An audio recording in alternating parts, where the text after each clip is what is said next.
Two German shepherds were tied to a roadside utility pole under a brutal desert sun, bodies limp, tongues dry, four tiny puppies scattered in the shade, fading fast. No one stopped. No one looked twice. But heat doesn't erase everything. A Navy SEAL on leave slowed his truck, instinct tightening before reason. What he found would pull him into a fight he couldn't walk away from. Before we begin, tell us where you're watching from.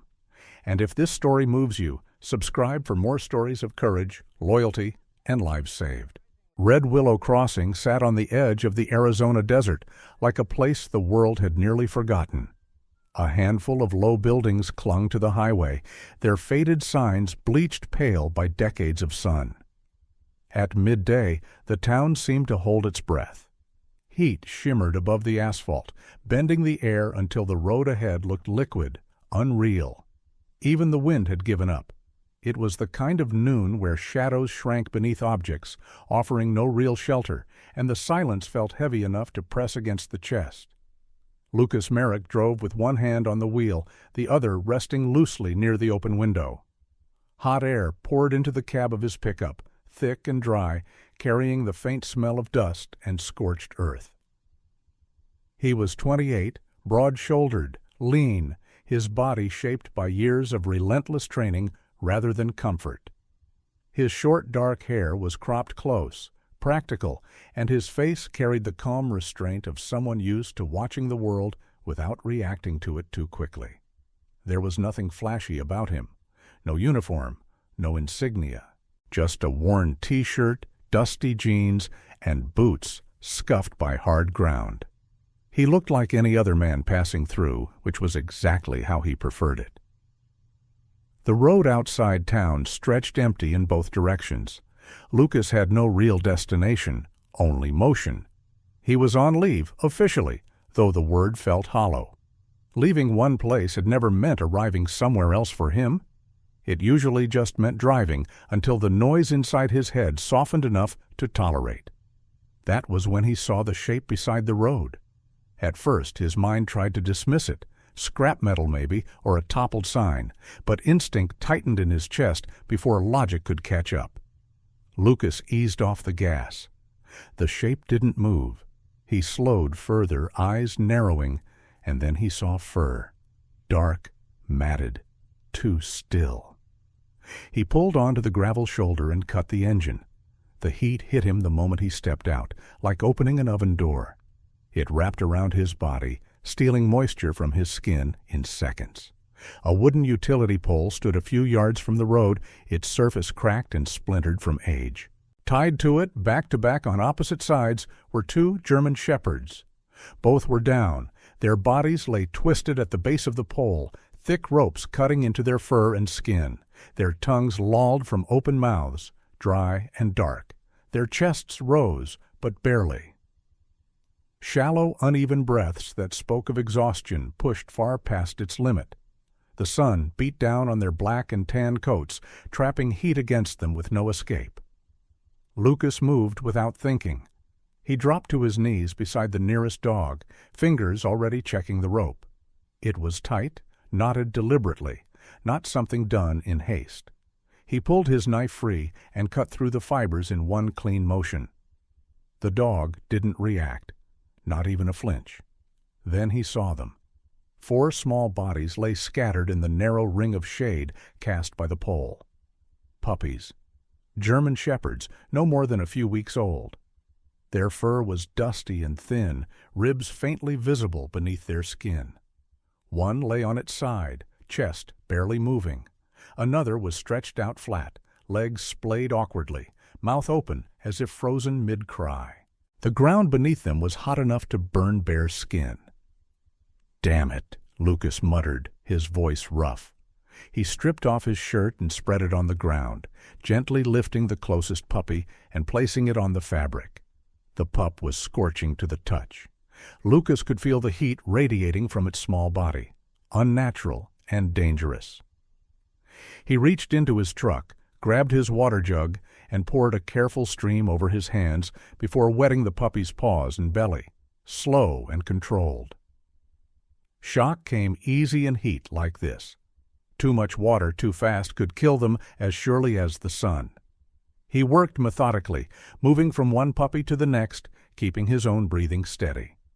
Training took over, not the kind taught in classrooms, but the kind carved into muscle memory by years of responding when panic was a luxury no one could afford. Shade first, cool second, airway always. Behind him there was a faint sound. Lucas turned just as one of the adult dogs stirred.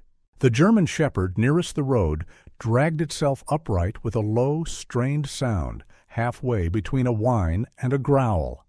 Its legs shook violently, barely able to hold its weight. One eye was swollen nearly shut, the other dull but aware. It took a step forward and collapsed, then tried again. Lucas froze, hands open, posture low. "It's okay," he said quietly, though he wasn't sure the dog could hear him. The dog didn't move toward him. Instead, it turned inch by inch, placing its body between Lucas and the puppies. Even now, even like this, it was guarding them. Its sides heaved as it struggled for air, but it didn't back down. Its head lowered, teeth barely visible. Not in aggression, but in reflex, protection, instinct, loyalty stripped down to its bones. Lucas felt something crack open in his chest. He'd seen that posture before. Not in dogs, at least not only in dogs. He'd seen it in men, too, in moments when retreat was the smarter option, but standing ground was the only one that felt possible. The memory came fast and sharp, uninvited. A different heat, a different sky. The sound of rotors fading as dust filled the air. A handler shouting orders he already knew were pointless. And a dog, another German shepherd, pulling against a lead, refusing to move, refusing to leave wounded men behind. Lucas swallowed hard and pushed the memory down before it could root itself too deeply. "I'm not here to take them," he said, softer now. "I'm trying to help." The dog's ears twitched, its body sagged, strength bleeding out of it in real time. Lucas reached slowly for the rope binding the second dog, cutting it free as carefully as if the fibers were wrapped around something fragile. That dog didn't even stir. Lucas worked fast, angling his truck to cast a wider shadow over all 6 bodies. He poured water over the ground to cool it, pressed damp cloth against overheated fur, spoke steadily, even when no one seemed conscious enough to listen. Sweat ran down his back, stinging his eyes, but he didn't stop. As he worked, the shape of the situation sharpened. This hadn't happened by accident. The knots were deliberate. The pole was chosen because it offered just enough shade to prolong suffering without preventing death. The spot was far enough from town that no one would casually wander by, but close enough to the road that whoever did this could check from a distance. This wasn't abandonment born of desperation. It was disposal. They'd been left here to die. The realization settled heavily in Lucas's gut, cold despite the heat. He looked down at the puppies again, at the faint twitch of a paw, the shallow flutter of a breath. And something in him refused to disengage. He could have called it in and waited, could have driven on and told himself he'd done enough. That was the easy logic, the clean one. Instead, he lifted the smallest puppy into his hands and held it against his chest, shielding it from the sun with his own body. "Not today," he murmured. The adult dog nearest him let out a weak, broken sound and finally sank back to the ground, its head resting inches from its pups. Trust, fragile and undeserved, slipped into the space between them. Lucas stayed there, kneeling in the dirt beneath a sky that offered no mercy, until the heat no longer felt like something he could walk away from. For the first time in years, he didn't turn back to the road. The small veterinary clinic sat just off Red Willow Crossing's main road, a low, sun-faded building with a crooked sign that read, "Row Animal Care." The paint had peeled into thin curls along the edges, and the windows were shaded by uneven blinds that never quite closed all the way. Even from outside, The place smelled faintly of antiseptic and warm fur. An honest, hard-working smell that spoke of long days and short resources. Lucas carried the smallest puppy in both hands as he pushed through the door with his shoulder. The bell above the frame chimed weakly, more out of habit than usefulness. "Back here," a woman's voice called. Maggie Rowe emerged from behind a half wall separating the waiting area from the treatment room. She was in her early 30s, slender but strong, with sun-browned skin and dark auburn hair pulled into a low, practical knot. Her scrubs were faded from too many washes, sleeves rolled up to reveal forearms marked with faint scratches and old scars.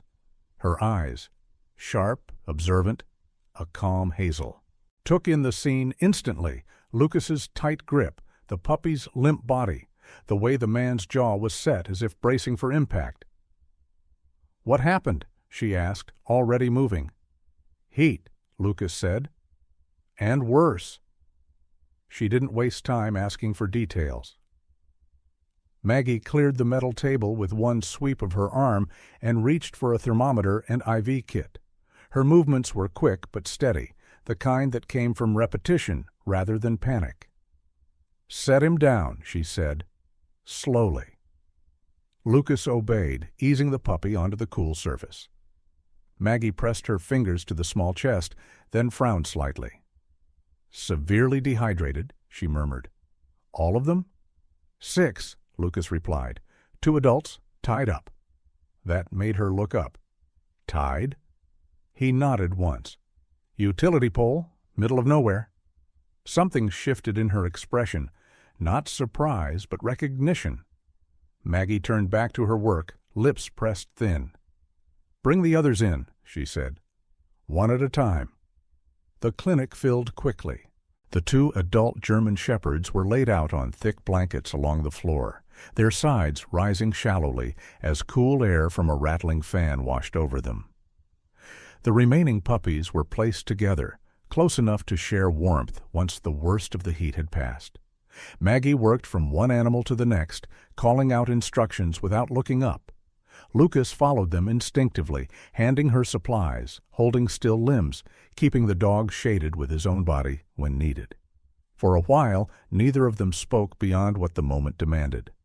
When Maggie finally straightened, she wiped her hands on a towel and let out a slow breath. "They're alive," she said. "That's the good news?" Lucas didn't relax. "And the rest?" "All 6 are dangerously dehydrated. The puppies were minutes from shutting down." She glanced toward the adult dogs. The bigger ones took the brunt of it. They stayed conscious long enough to shield the pups. That cost them. She knelt beside the nearer shepherd, gently lifting its ear and examining the skin beneath. Her brow furrowed. "These 2?" She hesitated, then reached for a handheld scanner from a drawer. She passed it slowly along the dog's neck. It stayed silent. "No chip," Lucas said. "Not missing," Maggie replied. "Removed?" She shifted to the second dog, fingers tracing along the shoulder. There, half hidden beneath fur, was a narrow, pale scar. Clean, straight, old. "Training injury," she said quietly. "Not a fight, not an accident." Lucas felt the muscles in his back tighten. "You're sure?" "I've seen enough of them," she said. "Police dogs, search and rescue, military working dogs." She looked up at him now, eyes steady. "These aren't pets someone couldn't keep." Lucas crouched beside the table, examining the rope still coiled in his hand. It was thick, synthetic, barely frayed. "This was new," he said, "not something pulled from a shed." Maggie nodded. "Which means whoever did this didn't panic. They planned it." The silence that followed wasn't empty. It was weighted with implication. "They'll come back," Lucas said. Maggie didn't argue. She moved to the sink and washed her hands again, slower this time, as if buying herself a moment. "You know," she said, her back to him, "this isn't the first time." He waited. For months now, I've had cases like this. Not this bad, but close. Dogs transferred out without proper paperwork, records altered, healthy animals listed as unfit or aggressive. She shut off the water and turned around. I refused to sign off on 2 of those cases. And I was told I was too emotional to remain objective. A humorless smile touched her mouth. That was the polite version. Lucas studied her. There was no bitterness in her voice, only fatigue and resolve. "So you left," he said. "I was pushed," she corrected. "This place was already here. I just took it over. Smaller clinic, fewer questions asked." Her gaze drifted back to the dogs. "But I kept notes." Lucas felt a familiar certainty settle in his chest, cold and precise. "Someone's been cleaning house," he said, "and using the heat to do it." Maggie's jaw tightened. "Which means we don't pretend this is a one-off." She reached for the phone mounted on the wall and hesitated for half a second before dialing. "Animal control," she said when the line picked up. Her voice was calm, professional.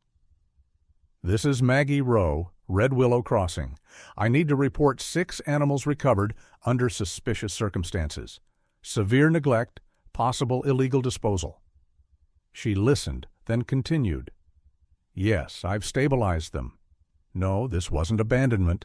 They were restrained." Lucas watched her as she spoke, noting the way she stood straighter now, as if choosing a line she wouldn't cross back over.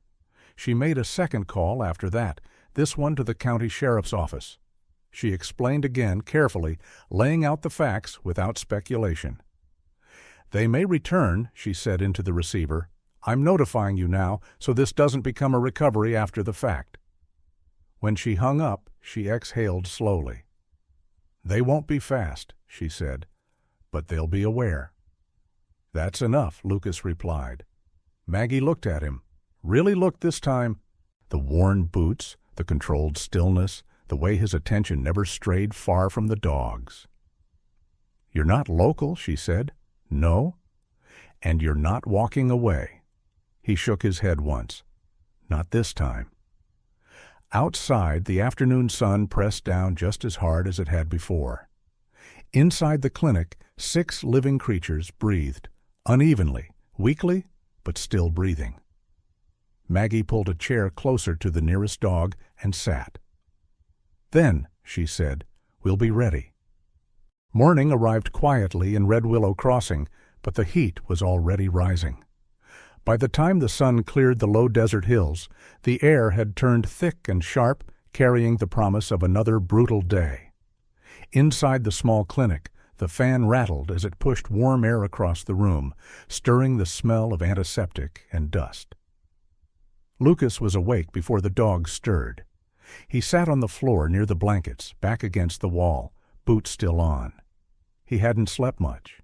Every sound outside, the distant whine of a passing engine, the scrape of wind against the building, had kept him half alert, the way he used to sleep in places where danger didn't announce itself. One of the adult German shepherds shifted first. It lifted its head slowly, muscles trembling under thick fur. The dog's eyes were clearer now, still dulled by exhaustion, but alert. When Lucas moved, even slightly, the dog pushed itself forward, placing its body between him and the cluster of puppies pressed together behind it. The second adult dog followed suit moments later, dragging itself closer until the 2 formed a living barrier. Lucas stopped where he was. "It's all right," he said quietly. "I'm not going anywhere." The dogs didn't growl. They didn't relax either. They simply held their ground, eyes tracking him with focused intensity that didn't belong to animals who had spent their lives as house pets. Maggie noticed from the doorway, arms folded, her expression unreadable. "They remember," she said softly. "Whatever they were trained to do, it's still there." Lucas nodded. He recognized the posture. It wasn't aggression. It was duty. Once Maggie finished checking vitals and adjusting fluids, Lucas stepped outside. The morning sun already burned against his neck as he climbed into his truck and drove back toward the stretch of road where he'd found them. The utility pole stood exactly where he'd left it, baking in the open. Lucas parked and walked the perimeter slowly, eyes on the ground. It didn't take long. Deep impressions marked the dirt just off the shoulder. Tire tracks, heavier than most civilian vehicles, pressed down long enough to leave clean edges. Whoever had stopped here hadn't rushed. They'd idled, watched, waited. A few feet away, half buried in gravel, Lucas spotted the outline of a boot print. The sole pattern was unfamiliar. Too clean, too angular. Not something worn by ranch hands or locals who lived in dust and sun. He crouched, tracing the edge with his finger, then stood and scanned the road in both directions. This place had been revisited. By the time he returned to the clinic, the sun was nearly overhead. Maggie was outside, standing near the back door with her hands on her hips. Her jaw was set tight. "Someone's been back here," she said. She led him around the building. The dumpster behind the clinic stood slightly askew, lid tilted open. Inside, the trash was disturbed, bags torn, contents rifled through. Maggie pointed to the empty space near the bottom. "Used bandages," she said. "IV packaging, saline bottles." Lucas exhaled slowly. "They weren't stealing," he said. "They were checking." "Checking what?" Maggie asked, though she already knew. "Whether the dog survived," Lucas replied. "Whether they were brought here." Maggie crossed her arms, rubbing at a spot on her elbow where the sun had reddened her skin. Up close, Lucas noticed the fine lines at the corners of her eyes. Signs of someone who spent too much time squinting into harsh light and too many nights awake with worry. "I should have moved them sooner," she said. "No," Lucas replied. "You stabilized them. That mattered." He glanced toward the road where a pickup rolled past without slowing. "They'll come back," he added. "Soon." Maggie didn't argue. Instead, she went inside and grabbed her keys. "There's a place," she said. "An old garage on the edge of town. Belonged to a friend of my father's. Been empty for years." "Off the main road?" Lucas asked. "Far enough," she said. "And quiet." They worked quickly. The puppies were placed in crates padded with blankets. The adult dogs were moved carefully, one at a time, their bodies heavy but cooperative. Neither resisted Lucas's touch now, though their eyes never left the puppies. The garage sat behind a line of scrub trees, its metal doors rusted and streaked with sand. Inside, it was dim and cooler than outside, the thick walls offering a measure of protection from the sun. Lucas positioned his truck to block the entrance partially, creating shade and a barrier that couldn't be crossed easily. When the dogs were settled, Maggie wiped sweat from her brow. "I'll bring more supplies," she said. "And food." Lucas shook his head. "I'll handle it.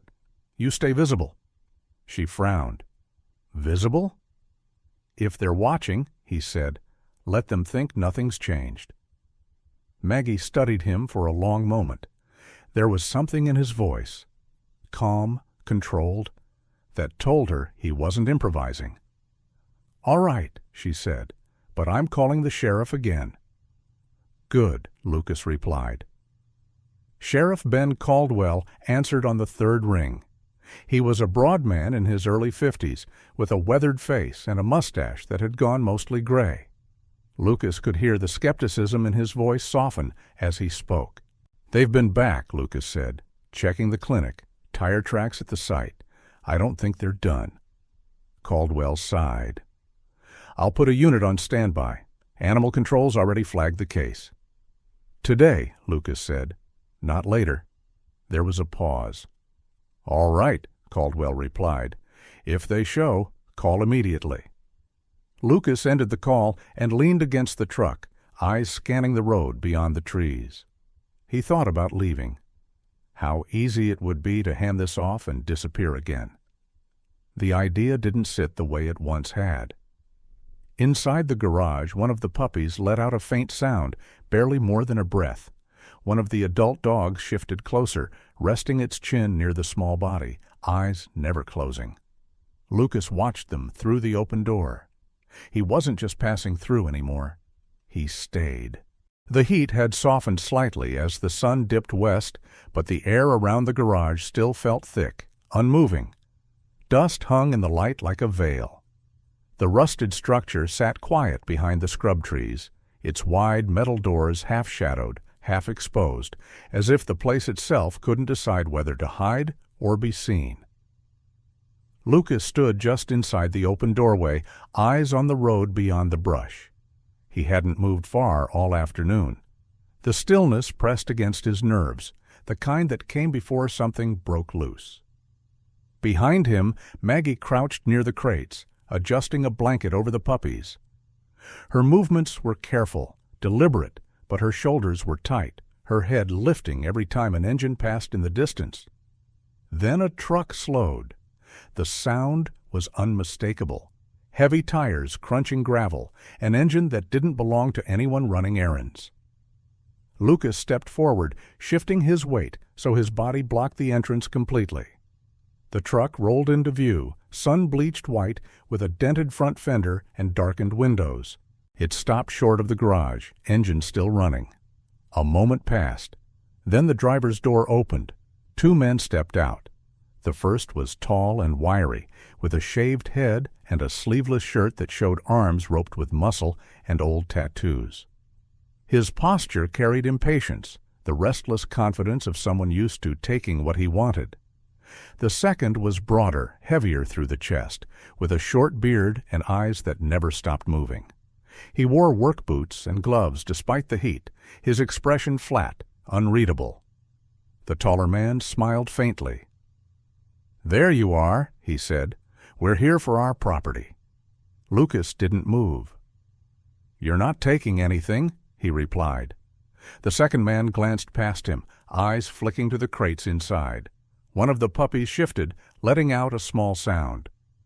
"That's not yours," the man said. "Step aside." Before Lucas could respond, the taller man took a step forward.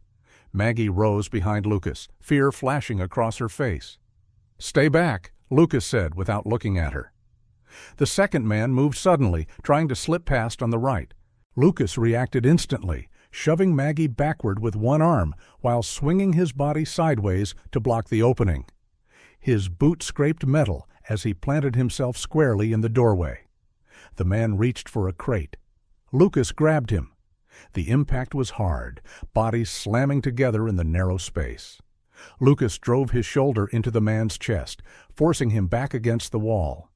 The man grunted, surprised more than hurt, and swung blindly. Lucas caught his wrist, twisted, and shoved him down to one knee. The taller man lunged in. Something slammed into Lucas's side from behind, a sudden, brutal blow that knocked the air from his lungs. He stumbled, shoulder colliding with the metal frame of the garage. Pain flared white-hot, tearing a rough sound from his throat. Fabric ripped.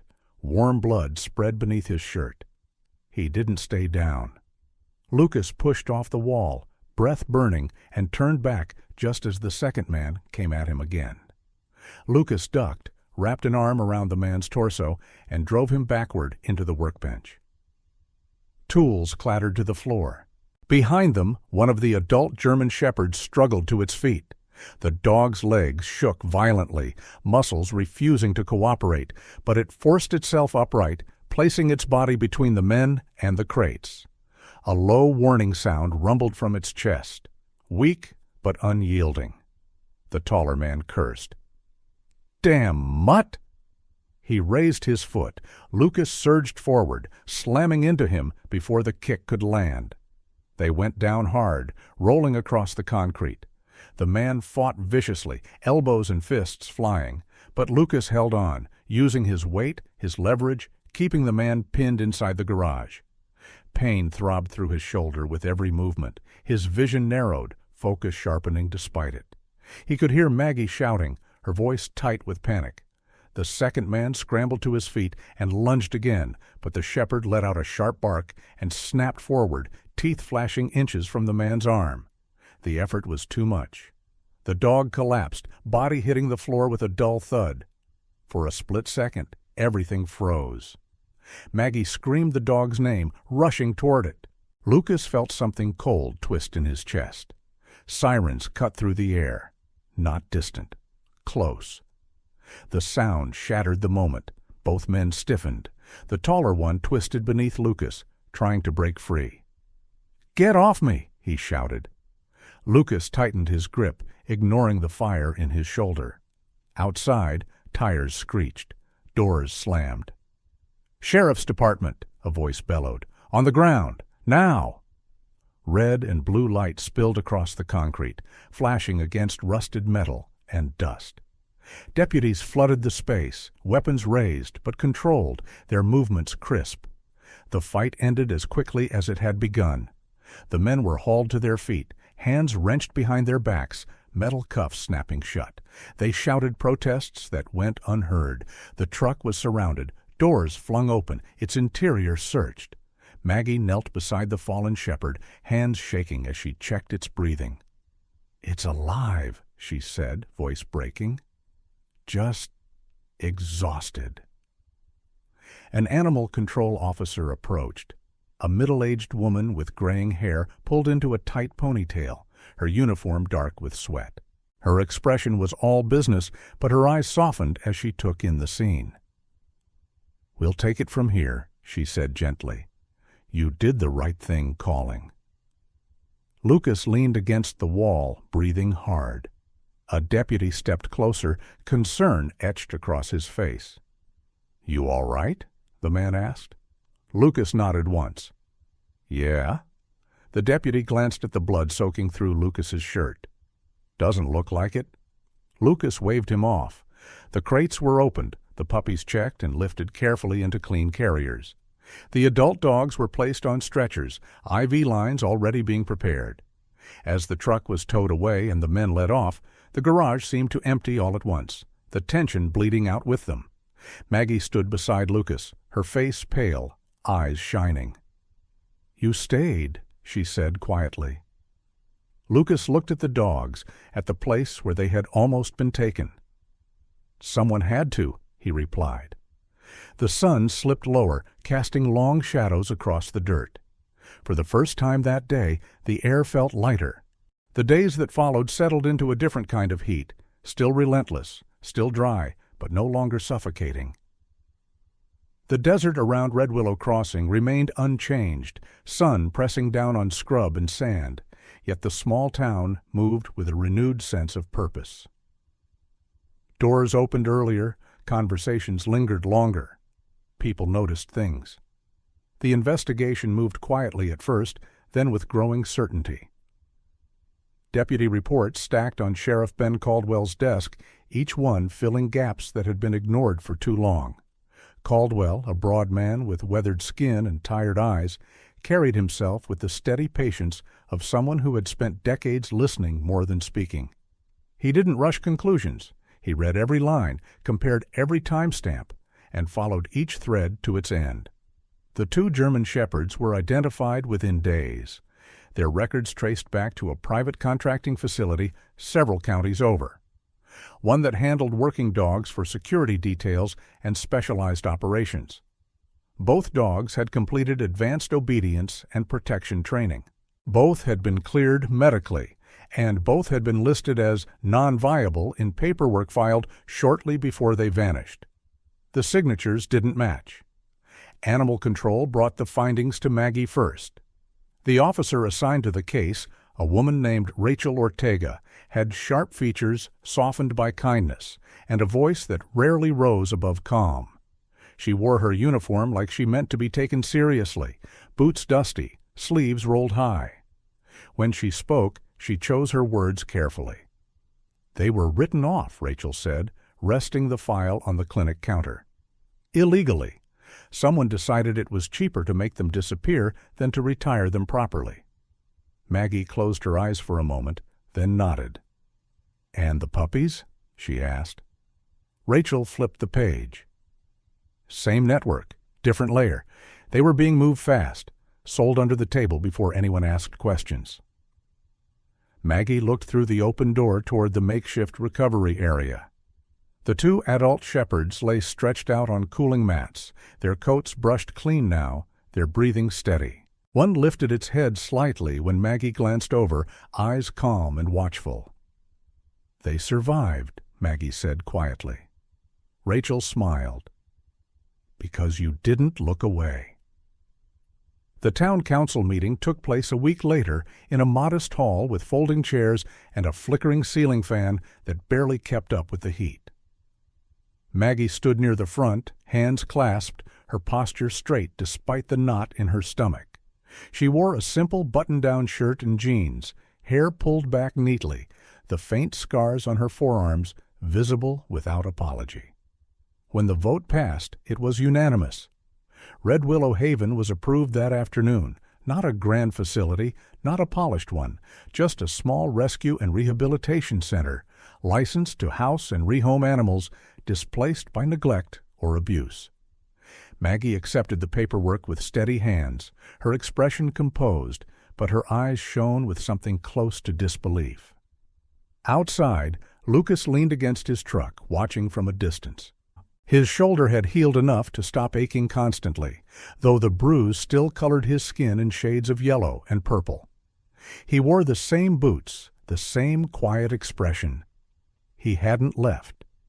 When Maggie stepped outside and caught sight of him, she smiled. An unguarded, tired smile that carried relief more than celebration. "You stayed," she said. Lucas shrugged lightly. Seemed unfinished. She nodded, understanding exactly what he meant. The dogs recovered quickly once the danger passed. The larger shepherds regained strength day by day, muscles filling out, coats regaining their shine. Their movements remained deliberate, controlled, but the tension that once lived in their posture eased. They followed Maggie around the property, alert but no longer braced for loss. At night, they lay near the crates where the puppies slept, heads resting on their paws, eyes half-lidded. The puppies thrived. They gained weight, fur softening, energy returning in bursts of clumsy play that left them tumbling over one another. Each was placed carefully, thoughtfully, into homes that understood what they were taking on. No rushed handoffs, no quiet deals. Maggie made the calls herself, asking questions, listening closely. One by one, the puppies left. The day the last crate was loaded into a car, Maggie stood in the shade and watched until the vehicle disappeared down the road. The silence that followed felt strange, hollow, but not painful. "They're safe," Lucas said, standing beside her. She nodded. "That's enough." As for the two adults, there was no question. They stayed. Rachel returned with final paperwork confirming their status as retired working dogs. The records were corrected, the lies undone. Maggie pinned the documents to the corkboard above her desk, not as a reminder of what had been taken, but of what had been reclaimed. Lucas found himself moving into a routine he hadn't planned. Mornings were spent repairing the old structures around the property, reinforcing fences, patching shade cloth where the sun cut through too sharply. Afternoons were quieter. Training sessions, not drills, but gentle work. Simple commands. Walks along the perimeter. Trust rebuilt through consistency rather than force. The shepherds responded to him easily, not because he commanded them, but because he never pretended to be something he wasn't. One evening, as the heat finally relented and the sky bled orange into purple, Lucas sat beneath the porch awning. The air smelled faintly of dust and cooling metal. One of the shepherds lay at his left side, the other at his right, their bodies pressed close enough to share warmth without crowding. The porch creaked softly as Maggie stepped out with 2 cups of water. She handed one to Lucas and sat beside him, letting the silence stretch. "You could still leave," she said eventually. Not as a challenge, as an option. Lucas stared out at the open land beyond the fence. The desert didn't answer questions. It simply waited. "I know," he said. She studied him for a moment. "But you won't." He shook his head. "No." The dog shifted slightly, settling deeper into the space around him. Lucas leaned back against the post, feeling the solid weight of them on either side. He thought of the road he'd been driving, the one that never seemed to end. Of the moment he'd stopped, not because he had to, but because something else mattered more. Above them, the stars began to show. Faint at first, then brighter, scattered across the darkening sky. The heat lingered. The desert remained unforgiving. But here, beneath the porch, no one was being left behind. Sometimes the hardest choices in life aren't about heroism. They're about staying when it would be easier to walk away. In a world that often moves too fast to notice suffering, real change begins the moment someone stops, looks closer, and decides that one life is worth the effort. We may not face deserts or rescues like this every day, but we all encounter moments where compassion is tested. A person overlooked, an animal abandoned, a situation everyone else ignores.